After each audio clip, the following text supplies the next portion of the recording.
الذي أرسل محمدا رحمة للعالمين فبذلك أمرنا أن نفرح ونشكر بوجود سيد المرسلين. اللهم صل وسلم على سيدنا ومولانا محمد فاتح كل باب من أبواب المحجوبين وعلى آله وأصحابه ذوي التقى والمهتدين. رب اشرح لي صدري ويسر لي أمري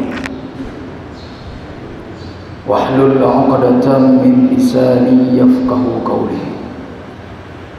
اللهم زدنا علما نافعا وارزقنا رزقا واسعا ووفق لنا عملا صالحا ومقبولا وتب علينا توبة نصوحا. Amma ba'du, segala puji bagi Allah dengan ucapan alhamdulillah. Salawat dan salam kepada baginda Rasulullah sallallahu alaihi wasallam, kepada seluruh keluarga beliau dan juga kepada seluruh sahabat beliau dengan ucapan Allahumma salli wa sallim ala sayyidina wa maulana Muhammad wa ala alihi wa sahbihi ajma'in. Yang terhormat, yang dimuliakan para seluruh alim ulama,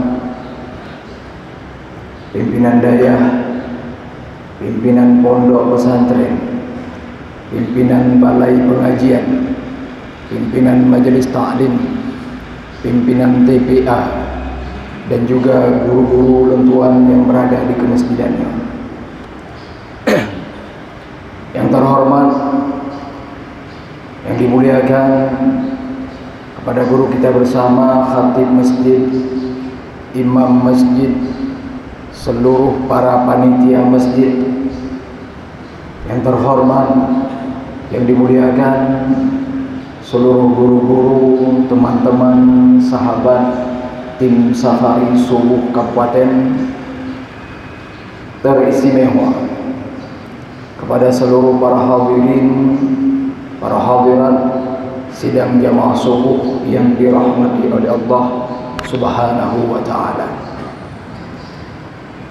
Alhamdulillah, pada pagi yang berbahagia ini Allah Subhanahu wa ta'ala masih memberikan kepada kita kesehatan badan, kesehatan pikiran, dan tentunya kesempatan sehingga kita dapat berhadir di tempat yang mulia ini.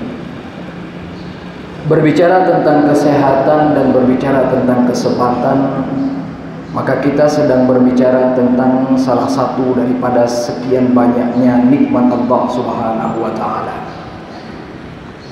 Salah satu nikmat lain yang juga nikmat terbesar bagi kita orang beriman adalah diberikannya momongan, diberikannya anak-anak, dijadikannya kita oleh Allah Subhanahu wa ta'ala sebagai orang tua.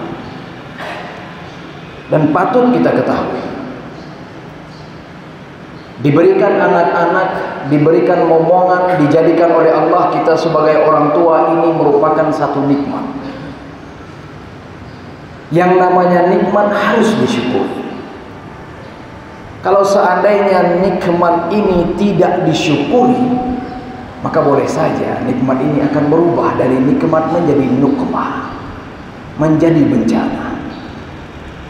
Cuman bagaimana kita mensyukuri nikmat diberikan anak-anak, diberikan momongan, diberikan keturunan oleh Allah Subhanahu wa ta'ala. Salah satu cara mensyukuri yang terbaik adalah dengan cara menjalankan semua perintah Allah, menjalankan semua kewajiban kita sebagai orang tua terhadap anak-anak kita. Apa saja kewajiban orang tua terhadap anak-anaknya? Kewajiban secara umum Allah sampaikan di dalam Quran surat At-Tahrim ayat 6. Apa kata Allah? Ya ayyuhalladzina amanu qu anfusakum wa ahlikum nara.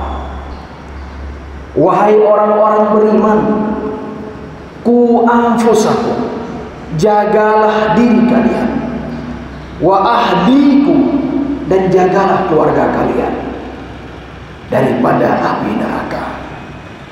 Ini adalah kewajiban secara umum bagi orang tua. Ini adalah kewajiban secara umum bagi individu kita manusia. Namun di samping kewajiban kita menjaga diri kita agar terhindar daripada api neraka, Allah juga mewajibkan kepada kita untuk menjaga ahli keluarga kita daripada api neraka. Bukan hanya sampai di sana, Allah juga mewajibkan beberapa perkara yang harus dijalankan oleh orang tua lewat lisan Nabi Mustafa, Nabi Muhammad sallallahu alaihi wasallam. Rasulullah sallallahu alaihi wasallam di dalam beberapa kesempatan menjelaskan beberapa kewajiban orang tua terhadap anak-anaknya. Salah satunya yaitu lewat riwayat hadis Imam Baihaqi. Hadis ini juga ada di dalam kitab Adabul Islam fi Nizamil Usrah, karya daripada Habib Muhammad bin Alwi bin Abbas Al-Maliki. Hadis ini juga ada di dalam kitab Tanbihul Ghafilin, karya daripada Faqih Abu Lis As-Samarkandi. Hadis ini diriwayatkan oleh Imam Baihaqi dengan sanad yang lengkap hingga kepada Abu Hurairah.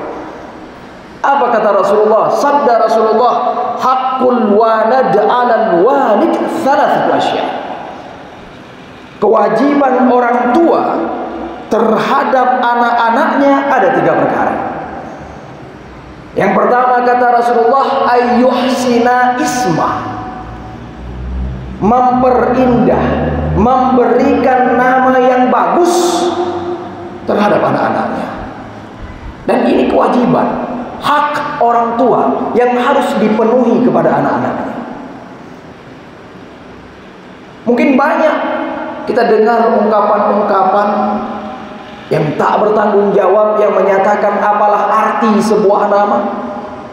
Ketahuilah, di dalam Islam di balik nama terselip doa. Jadi ungkapan tersebut di dalam Islam adalah ungkapan yang tidak cocok, salah. Karena di dalam Islam di balik nama terselip doa. Maka dari itu kita sebagai orang tua harus memprioritaskan nama-nama kepada anak kita dengan nama-nama yang Islami, dengan nama-nama yang indah, dengan nama-nama yang punya makna yang bagus di dalam agama kita. Yang harapan kita agar anak-anak kita ke depannya bisa teraplikasi nama baik ini, bisa menjadi suatu sarana tafaul, suatu doa kepada anak-anak kita agar anak-anak kita bisa merealisasikan nama-nama baik ini, arti daripada nama ini di dalam kehidupannya sehari-hari.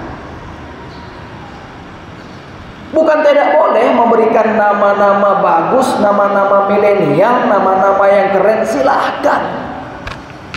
Tapi patut kita sadari kita harus juga memperhatikan makna yang bagus daripada nama-nama anak kita. Maka dari itu perlu kita musyawarahkan dengan para alim ulama, perlu kita musyawarahkan dengan tokoh-tokoh agama, perlu kita musyawarahkan dengan para ustadz, para tengku-tengku, perlu kita musyawarahkan dengan orang-orang paham agama agar nama-nama anak kita menjadi nama-nama yang baik di dalam Islam.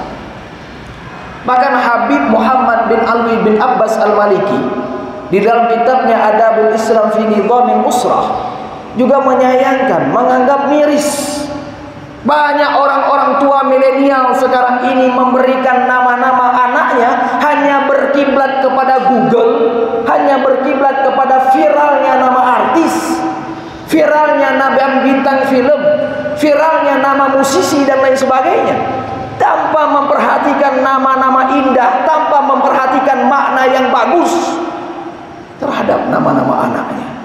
Ini adalah hal yang miris. Bahkan Habib Muhammad bin Alwi bin Abbas Al-Maliki juga memberikan contoh beberapa nama-nama yang baik dalam Islam.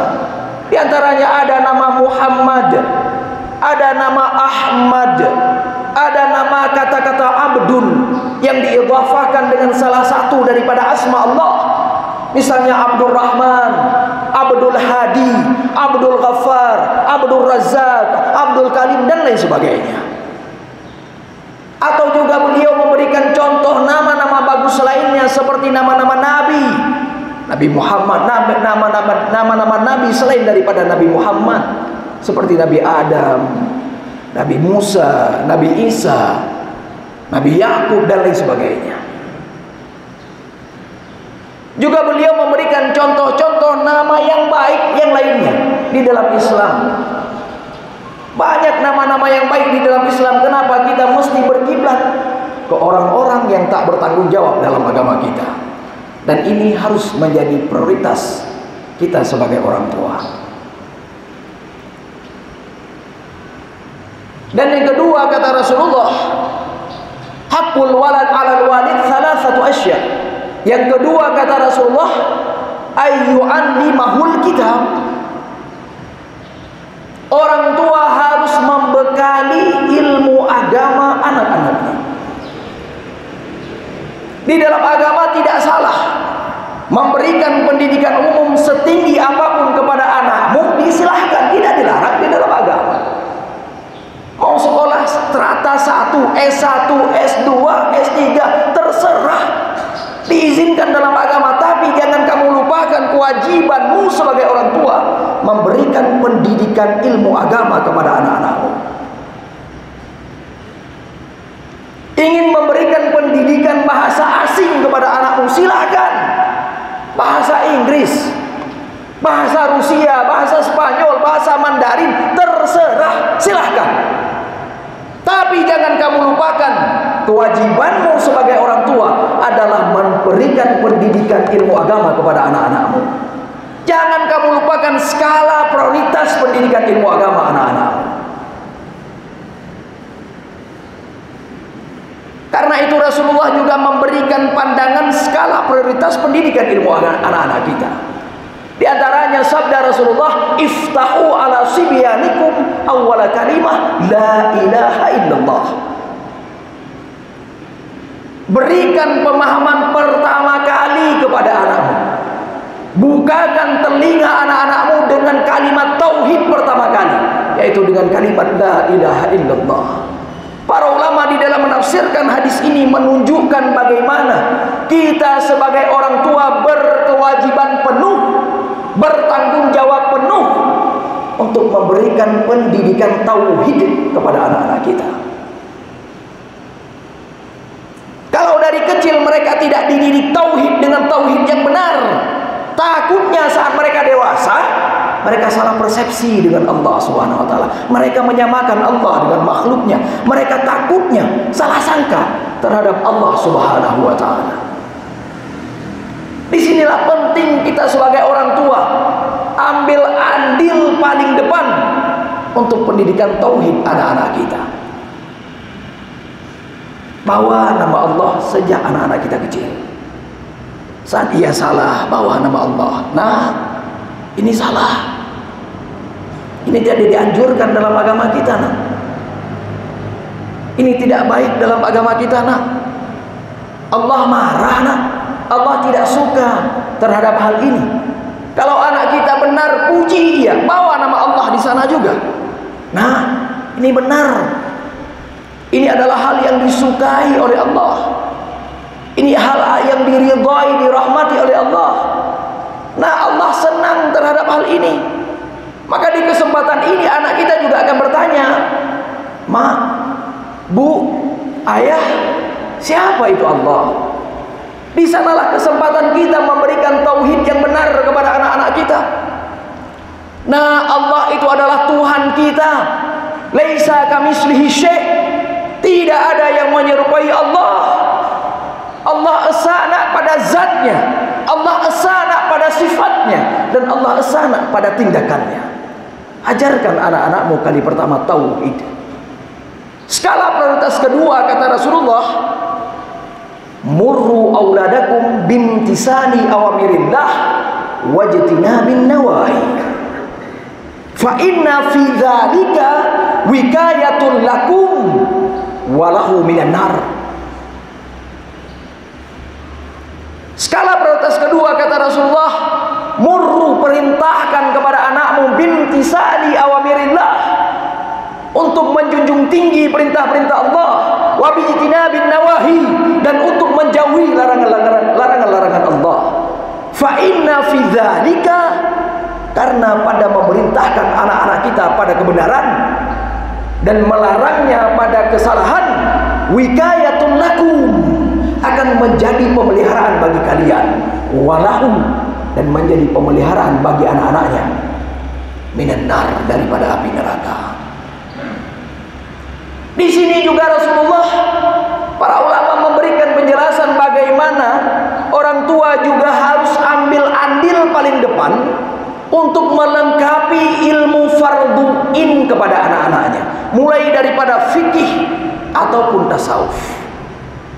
Karena ilmu fikih dan ilmu tasawuf salah satu hal yang wajib dalam agama kita. Kalau seandainya anak-anak tidak tahu ilmu fikih, tidak paham ilmu tasawuf, maka kita tidak akan bisa memerintahkannya kepada yang benar, dan kita tidak bisa melarangnya daripada kesalahan. Di sini juga perlu ambil andilnya para orang tua. Bahkan bukan terbelakang, melainkan terdepan, orang tua harus ambil andil kepada pendidikan anaknya.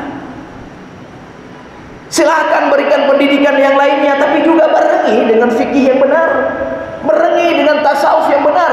Jangan sampai ia salah di dalam bertasawuf, jangan sampai ia salah di dalam berfikih.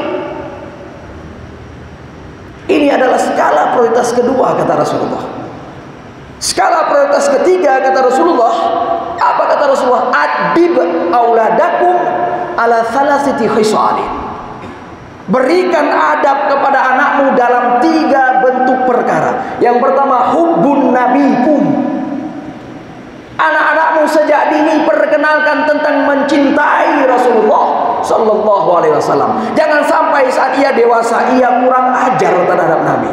Jangan sampai ia saat dewasa ia tidak kenal siapa nabinya. Jangan sampai ia saat dewasa ia tidak menghormati nabinya. Jangan sampai saat ia dewasa ia tidak mencintai nabinya, Nabi Muhammad sallallahu alaihi wasallam. Maka di sini perlu peran penting orang tua. Ajari anak-anakmu untuk mencintai Rasulullah sejak sedini mungkin. Saat anak-anakmu melakukan kesalahan, bawa nama Nabi Muhammad di sana. Nah, ini dilarang oleh Rasulullah, ini tidak disukai oleh Rasulullah. Nah, ini akan membuat nabimu sedih, akan membuat Rasulullah sedih. Saat ia benar juga bawa nama Rasulullah. Nah, ini adalah hal yang sangat dicintai oleh Rasulullah. Nah, ini adalah hal yang baik. Ini adalah hal yang menyenangkan hati Rasulullah. Kalau sejak dini kita ajarkan mencintai Nabi, maka saat dewasa ia tak perlu diajarkan mencintai Nabi, melainkan ia telah bisa dengan ikhlas mencintai Nabi Muhammad sallallahu alaihi wasallam. Dan yang kita harapkan dari cinta Nabi ini bukan sekedar cintanya, tapi cinta yang juga membuat ia mutaba'ah lin Nabi Muhammad sallallahu alaihi wasallam. Karena para ulama juga menyebutkan samaratul mahabbah mutaba'atu tammah. Hasil yang terbaik daripada cinta adalah mengikuti Nabi dengan cara terbaik. Karena Rasulullah komplit orangnya, mau diikut dari kebaikan manapun ada Rasulullah. Maka wajar Allah di dalam Quran surah Al-Ahzab menegaskan, laqad kana lakum fi rasulillahi uswatun hasanah. Sungguh ada pada diri Rasulullah itu adalah teladan terbaik dari semua lini kebaikan. Ini adalah skala prioritas ketiga. Yang pertama, hubbun nabiyikum, mencintai nabimu, agar ia saat dewasa juga memperbanyak sholawat kepada Nabi. Lebih-lebih di dalam momentum maulid seperti ini, perbanyak sholawat kepada Nabi.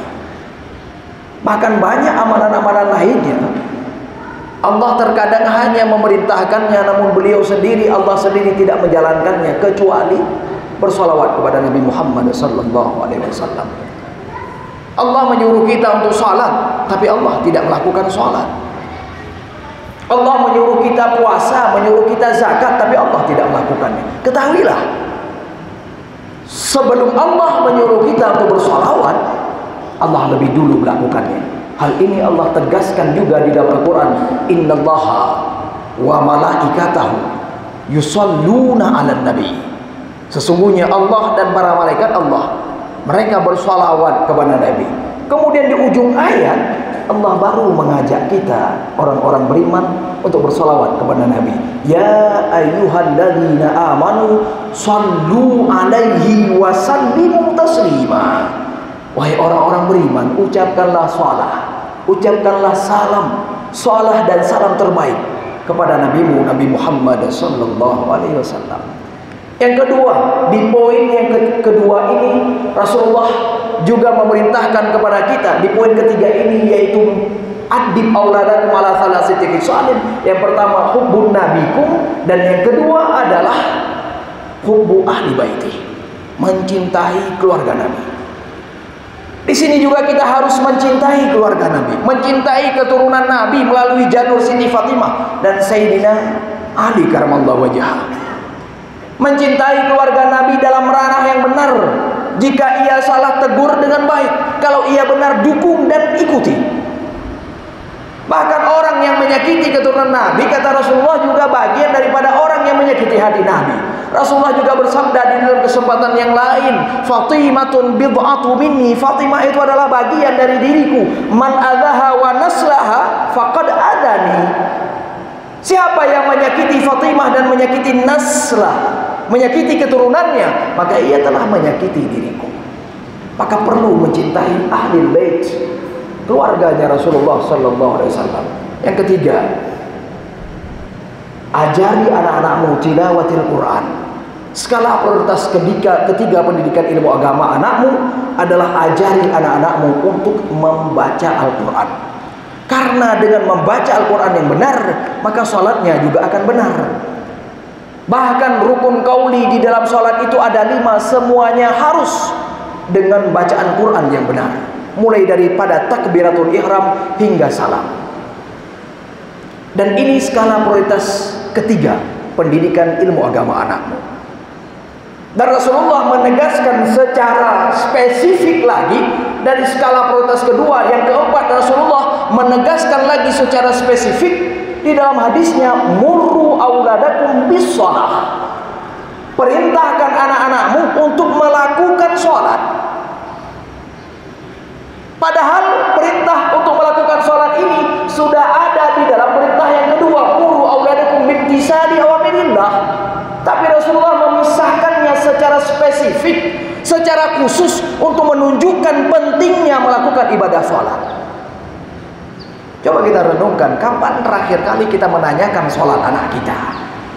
Coba kita renungkan, kapan kita terakhir kali menanyakan, nak, sudah sholatkah kamu? Kapan terakhir kali kita menanyakan hal itu? Saking sibuknya kita, bahkan untuk menanyakan sholat anak-anak kita saja kita lupa. Bahkan jangankan sholat anak-anak kita, sholat kita saja mungkin selama ini kita juga lupa.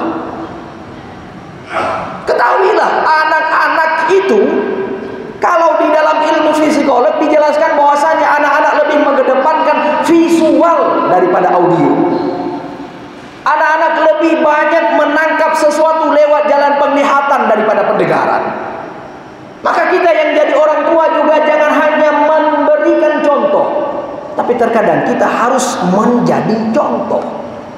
Jangan hanya sekedar menyatakan, nah, coba lihat ulama ini, nah, coba lihat orang soleh ini. Hanya bisa memberikan contoh tanpa pernah menjadi contoh. Bahkan ada orang yang bertanya kepada Habib Muhammad bin Amr bin Abbas al-Maliki, Bib, anak saya sangat sulit untuk bangun sholat subuh, sangat sukar dibangunin untuk sholat subuh. Bagaimana solusinya? pertanyaan ini.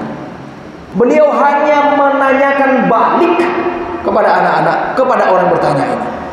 Wahai orang tua, kalau seandainya rumahmu kebakaran dan anakmu di dalam kamar tertidur lelap, kira-kira apa yang akan kamu lakukan? Maka orang ini menjawab, wahai Habib, saya akan masuk ke dalam rumah, mendobrak pintu. Kalau pintunya tidak dibuka, maka akan saya terobos pintunya. Saya rangkul ia dan saya keluarkan ia agar ia selamat daripada api kebakaran ini. Kemudian Habib Muhammad balik bertanya, sedemikian semangatnya kamu menyelamatkan anakmu daripada api dunia, kenapa kamu tidak semangat menyelamatkan anakmu daripada api neraka? Sedemikian gigih kita menyelamatkan anak kita agar anak kita tidak terbakar daripada api dunia, tapi kita tidak segigih itu menyelamatkan anak-anak kita daripada api neraka. Padahal menyelamatkan anak-anak dari api neraka merupakan perintah mutlak di dalam Quran surah At-Tahrim ayat 6 yang saya bacakan di awal tadi. Perintah dalam agama. Demikianlah kita. Maka ini juga perlu prioritas khusus kepada para orang tua. Yang ketiga, yang pertama kata Rasulullah, ayyuhsina ismah. Yang kedua, ayyu'allimahul kitab, dengan 4 skala prioritas pendidikan agama. Dan yang ketiga kata Rasulullah, ayyuzawwiya idza balagha, atau dalam riwayat yang lain idza adraka, nikahkan ia jika ia telah butuh untuk menikah. Karena jangan sampai orang tua sekarang ini nikah muda anaknya, ia takut nikah muda anaknya, tapi pacaran anaknya ia tidak takut. Ketahuilah ini adalah tanggung jawab berat. Kalau seandainya kamu tidak bisa mendidik anakmu dengan baik, maka akan dipertanggungjawabkan di akhirat nantinya. Nikmat ini akan berubah menjadi malapetaka kalau kamu salah di dalam mendidiknya. Maka ini juga harus menjadi prioritas kita di dalam mendidik anak kita. Kalau anak kita sudah butuh nikah, nikahkan dia. Jangan sampai kita takut menikahkan anak kita karena anak kita masih dini, masih muda, tapi kita tidak takut kalau anak kita pacaran. Padahal kalau pacaran itu pacarnya tidak akan bertanggung jawab kalau apa-apa terjadi kepada anak kita. Tapi kalau ia berstatus suami, sudah dapat dipastikan ia akan bertanggung jawab atas apa yang ada pada anak kita. Akan nikahkan ia. Tak usah muluk-muluk pun maharnya. Rasulullah juga memberikan kode di sini bagaimana keberkahan seorang wanita juga terletak daripada rendahnya mahar. Abarakakunna aisarahunna mahran. Wanita yang paling berkah adalah mereka yang maharnya yang paling rendah. Dan ini disesuaikan dengan keadaan saat ini. Maka orang tua yang hebat, orang tua yang baik adalah orang tua yang mau menjalankan perintah-perintah ini. Namun orang tua yang tidak mau menjalankan perintah ini, orang tua yang melalaikan perintah ini, orang tua ini kalau versi Umar bin Khattab adalah orang yang tua durhaka kepada anak-anaknya. Untuk menutup perjumpaan kita, saya akan mengangkat kisah Umar bin Khattab dengan orang tua yang saya sebutkan tadi di dalam kitab Tanbihul Ghafilin ini juga, bahwasannya pernah suatu hari Umar bin Khattab didatangi oleh orang tua yang disertai oleh seorang anak. Kemudian orang tua ini mengatakan kepada Umar bin Khattab, ya Amiral Mukminin, wahai pemimpinnya orang-orang beriman, anakku ini sudah durhaka kepada diriku. Anakku ini tidak menjalankan kewajibannya sebagai seorang anak. Maka Umar bin Khattab karena kasihan terhadap anak ini, beliau menghadap anak ini dan memberikan pelajaran penting kepada anak ini. Harus birrul walidain, kamu harus melakukan perkara yang baik, harus berbakti kepada kedua orang tuamu. Tapi setelah dijelaskan bahwasannya seorang anak harus berbakti kepada orang tuanya, anak ini juga balik bertanya kepada Umar bin Khattab, ya Amiral Mukminin, apakah hanya anak yang punya kewajiban kepada orang tua? Apakah orang tua tidak punya kewajiban kepada anaknya? Itu pertanyaan dari anak ini. Maka Umar bin Khattab menyebutkan 3 3 kewajiban tadi. Bahkan Umar bin Khattab menambahkan perkara pertama, sebagaimana seorang anak punya kewajiban berbakti kepada orang tuanya, maka orang tua juga punya kewajiban terhadap anak-anaknya. Di antaranya kata Umar bin Khattab adalah ayyan taqiba umma. Yang taqiba dari kata-kata derivasi daripada kata-kata nakbun yang berarti menggali ataupun mencari. Kewajiban orang tua laki-laki yang pertama adalah mencari ibu yang baik terhadap anak-anaknya. Dan ini adalah hal yang harus diperhatikan oleh orang tua laki-laki. Cari ibu yang baik terhadap anak-anakmu nanti. Karena bahkan Al-Quran menggambarkan wanita ini nisa'ukum harsul lakum.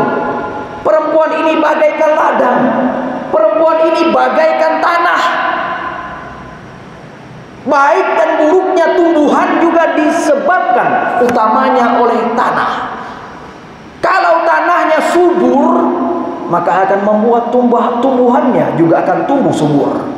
Tapi kalau tanahnya gersang dan tandus, hanya akan menumbuhkan kaktus yang berduri. Maka perlu mencari ibu yang baik terhadap anak-anakmu. Yang kedua kata Rasulullah, kata Umar bin Khattab, ayyu'allimahul kitab, ajari anak-anakmu untuk ilmu agama. Dan yang ketiga, ayyuhsina isma, berikan ia nama yang baik. Kemudian si anak ini menjawab kepada Umar bin Khattab, ya Umar, ya Amirul Mukminin, dari 3 kewajiban orang tua tersebut tidak ada satupun yang dilakukan oleh orang tuaku, oleh ayahku. Ayahku memilih ibuku orang yang tidak baik. Ayahku memberikan namaku dengan nama Ju'lan. Di dalam beberapa kamus disebutkan Ju'lan al-Khamfas, yang berarti kelelawar. Ada juga sebagian riwayat menyatakan kalau ini dalam bahasa Aceh ujau. Khamfas, kelelawar. Maka wajar anak-anak kita keluyuran malam. Sebelum subuh sudah pulang, kemudian tidur, habis asar keluar lagi, keluyuran lagi tiap malam. Ini pengaruh daripada nama yang aneh diberikan kepada anak. Yang ketiga kata anak ini, yang ketiga juga tidak diberikan nama, tidak diberikan ilmu agama yang lengkap, tidak diberikan ilmu fardhu'in kepada diriku. Maka apa jawab Umar bin Khattab? Umar bin Khattab balik menghadap kepada orang tua ini seraya berkata, laqad aqaqta qabla ayya'uka bika wa laka sa'ata qabla ayyusi'a ilaika. Kamu wahai orang tua telah lebih dulu durhaka terhadap anak-anakmu daripada anakmu durhaka kepada dirimu. Kamu wahai orang tua telah lebih dulu melakukan kesalahan kepada anak-anakmu sebelum anak-anakmu melakukan kesalahan itu terhadap dirimu. Sebagai pesan terakhir, pesan penutup daripada saya ingin menegaskan juga bahwasanya saya berdiri di sini tidak bermaksud untuk menasehati ataupun menggurui siapapun. Karena pada hakikatnya saya sedang menasehati dan menggurui hati pribadi dan juga pikiran saya sendiri. Moga-moga kita termasuk orang tua yang membekali pendidikan ilmu agama yang kental terhadap anak-anak kita. Orang tua yang memikirkan masa depan dunia anak-anaknya adalah orang tua yang baik, adalah orang tua yang hebat, adalah orang tua yang keren.